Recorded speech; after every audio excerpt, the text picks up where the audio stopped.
주님께서 12제자에게 너희도 가려느냐 이렇게 말씀을 하십니다. 주님의 말씀, 영생의 말씀, 소망의 말씀, 생명의 말씀, 복된 말씀, 천국의 말씀, 하나님 나라의 말씀, 우리의 근본이 되고 우리의 영의 양식이 되는 말씀. 주님께서 63절에 내가 너희에게 이른 말은 영이요 생명이다.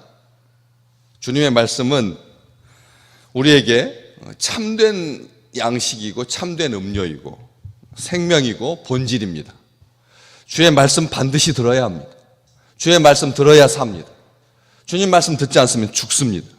주의 말씀밖에 없습니다. 그 주님의 말씀, 그럼에도 불구하고 제자 중에 여럿은 주님의 말씀 어렵다고 했습니다. 주님의 말씀은 거칠다고 했습니다. 부드럽기를 원했고 쉽기를 원했습니다. 주의 말씀은 부드럽고 쉬운 문제가 아닙니다. 살아야 하는 말씀이기 때문에 부드럽고 쉬운 것은 사람의 생각입니다. 우리는 부드럽고 쉬운 말씀에 대한 애착이 있습니다. 부드럽고 쉬운 거 좋아합니다.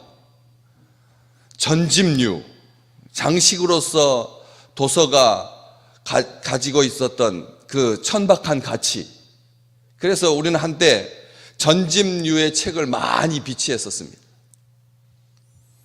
그러나 요즘은 전집류의 책을 읽는 시대가 아닙니다. 다이제스트라, 얇은 아주 실용적인 그런 실용서들이 대세입니다. 아주 전문적인 서적은 학자들에게만, 공부하는 사람들에게만 있고 보편적인 책들은 가볍습니다. 시대 자체가 어려운 거 싫어하는 시대입니다. 쉽게 신앙생활을 하려고 합니다. 그러다 보니까 복음마저도 가치가 전락했습니다. 싼 복음 되었습니다. 누구든지 와서 포도주와 젖을 사라. 이 말은 주님의 구원이 모든 열방을 향해서 열려있다는 말이지 아무나 구원받을 수 있다는 말 아닙니다. 때문에 주님께서 정성스럽게 내가 진실로 이 6장에만 4번 나온다고 말씀드렸습니다. 그렇게 진심 어린 마음으로 아멘 하는 마음으로 그렇게 되리라 선포했음에도 불구하고 66절에 그때부터 그의 제자 중에 많은 사람이 떠나가고 다시 그와 함께 다니지 아니하더라. 심지어 제자 중에서 많은 사람이 떠나갔습니다. 그럴 때 주님께서 12제자에게만 말씀하고 계시고 묻고 계십니다. 너희도 가려느냐? 이렇게 묻습니다. 이 말은 굉장히 스잔한 그리고 짠한 주님의 말씀 앞에서 이 대한민국의 그러니까 온 지구촌에서 교회를 살펴보면 주님의 말씀이 바르게 선포되는 건강한 본질적인 주님께서 원하시는 그 강단보다는 웃자란 그런 말씀 앞에서 사람들이 모이기 쉽습니다. 그리고 그런 것은 유혹입니다.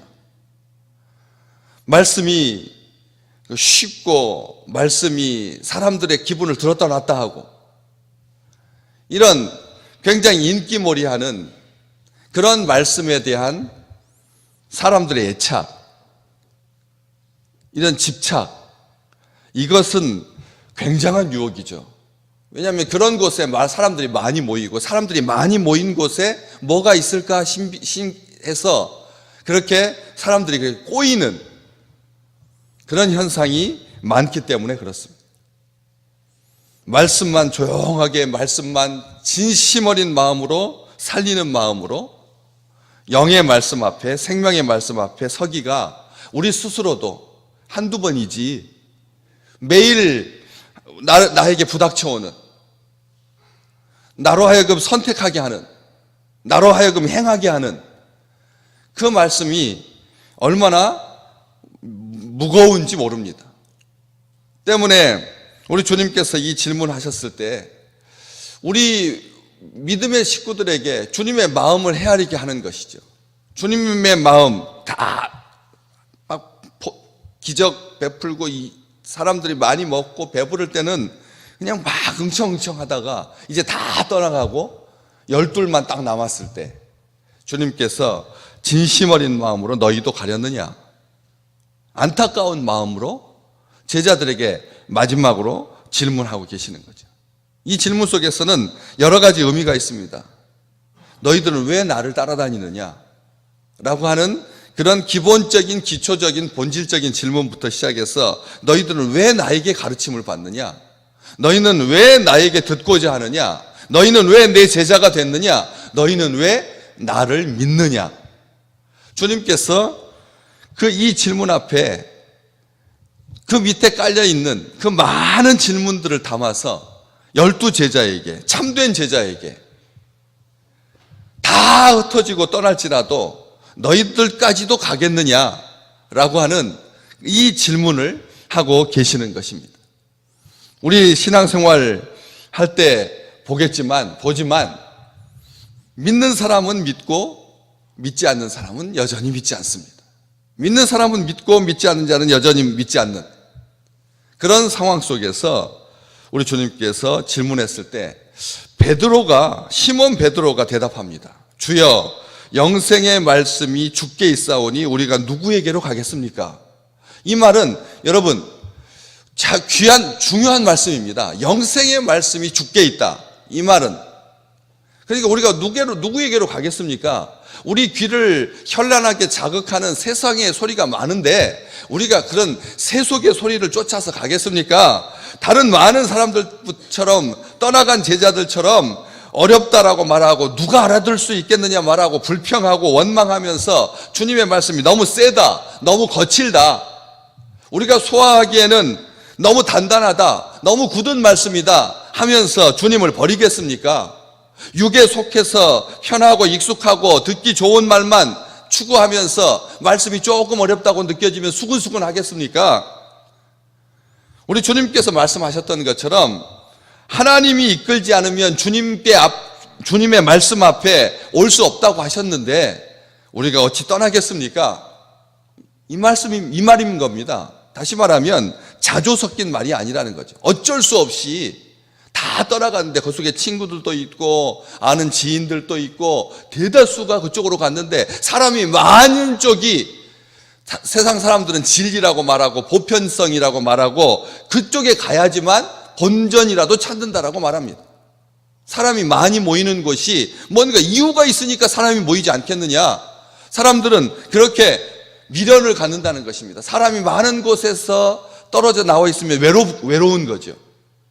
신앙이라고 하는 것이 사람들이 많이 있어가지고 그 속에 섞여 있을 때는 의식하지 못하다가 그 자리에서 벗어나서 생명의 자리, 영생의 자리, 영생의 말씀이 주께 있는데 우리가 누구에게로 가겠습니까?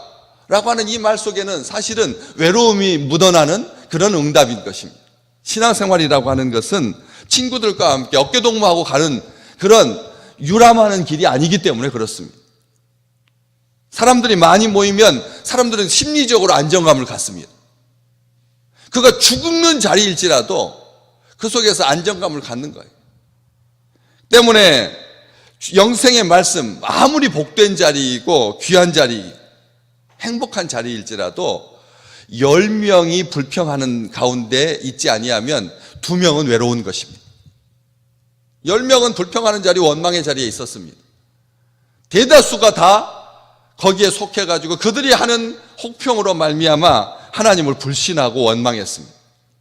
그래서 사도 바울은 고린도 교회에 편지하기를 다른 복음을 받게 할 때는 너희가 잘도 응답하더라.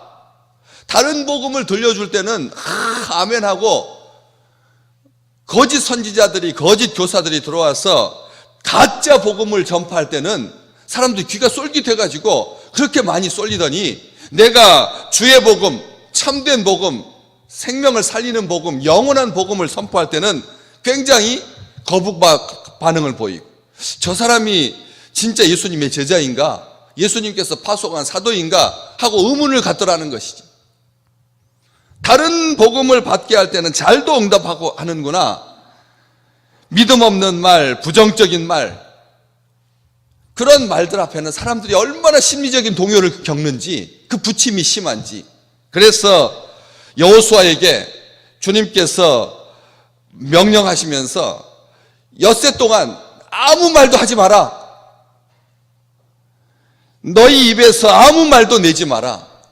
하나님께서 너희를 위하여서 행하시는 일을 보라. 말하지 말고, 말에 현혹되지 말고. 히브리서 우리가 주일마다 이렇게 말씀 듣지만 거기에서도 10장 39절에 보면 뒤로 물러서려느냐 너희도 가려느냐라고 하는 이 주님의 질문은 뒤로 물러가서 멸망하는 자리에 있겠느냐 포기하겠느냐,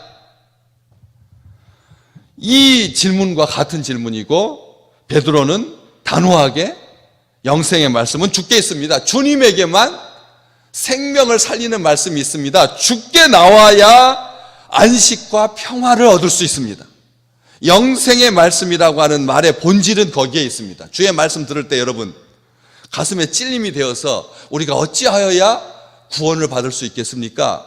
그 감옥의 간수처럼 말씀 받았을 때 어찌하여야 우리가 구원을 얻을 수 있겠습니까? 찔림, 그리고 구원에 대한 갈망을 불러일으키는 것이 하나님의 말씀입니다. 주의 말씀은 우리에게 안식과 평화를 주지만, 기쁨과 감사를 주지만, 치유의 능력이 나타나지만, 회복하게 하지만, 우리로 하여금 반드시 선택하게 한다는 것이죠. 말씀 들을 때 그냥 듣고 마는 것은 없습니다. 생명의 말씀이기 때문에, 생명의 말씀이라고 하는, 영생의 말씀이라고 하는 것 자체가 우리에게 생명을 가져다 주기 때문에 생명은 성장이고 생명은 고통입니다. 때문에 주님의 말씀 앞에는 반드시 선택이 따르게 되어 있습니다. 영생의 말씀이니까. 시편 84편에서 주의 궁정에서의 한날이 다른 곳에서의 첫날보다 낫다라고 고백할 수가 있었던 것입니다. 천마디 만마디 세상의 말을 듣는 것보다 주님의 음성 한마디를 듣기를 사모하시기를 주님의 이름으로 축복합니다. 마리아가 주의 발치 아래 앉아서 주의 말씀을 선택했습니다. 일하는 것 선한 일입니다. 아름다운 일입니다. 주의 일하는 것 복된 일입니다. 그런 모든 것 중에 가장 귀한 것은 주님의 말씀을 듣는 것입니다. 시어미 나오미에게 룻이 고백했던 말 여러분 기억하십니까? 나보고 떠나라고 하지 말고, 따르지 말라고 하지 말고, 돌아가라고 하지 마십시오. 어머니께서 가시는 곳에 내가 가고 어머니께서 머무시는 곳에 나도 머물 것입니다. 어머니의 백성이 나의 백성이 되고 어머니의 하나님이 내 하나님이 되실 것입니다. 어머니가 죽으시는 곳에 나도 죽어서 거기 묻힐 겁니다. 내가 죽는 일 외에 어머니를 떠난다면 여호와께서 내게 벌을 내리시고 더 내리시기를 원합니다. 이런 고백, 이 베드로의 고백은 그 고백하고 딱 맥이 맞닿아 있습니다. 우리 모든 믿음의 식구들에게 주의 말씀은 영이요 생명이 되실 겁니다. 주님의 말씀 앞에 우리는 그렇게 고백합니다. 떠나가라고 하지 마십시오. 왜 저에게 그런 안 좋은 질문 하십니까? 너희도 가려느냐? 이 질문이 우리의 신앙에 있어서 우리 자신을 살피는 그런 바로미터가 되고 측량기가 되고 잣대가 되어서 끊임없이 주님 말씀 외에는 나의 생명 없습니다. 나의 선택 없습니다. 구원이 없습니다. 영생의 말씀이 주께 있으니 우리가 누구에게로 가겠습니까? 이렇게 고백할 수 있는 우리 귀한 식구들 되시기를 주님의 이름으로 축복합니다.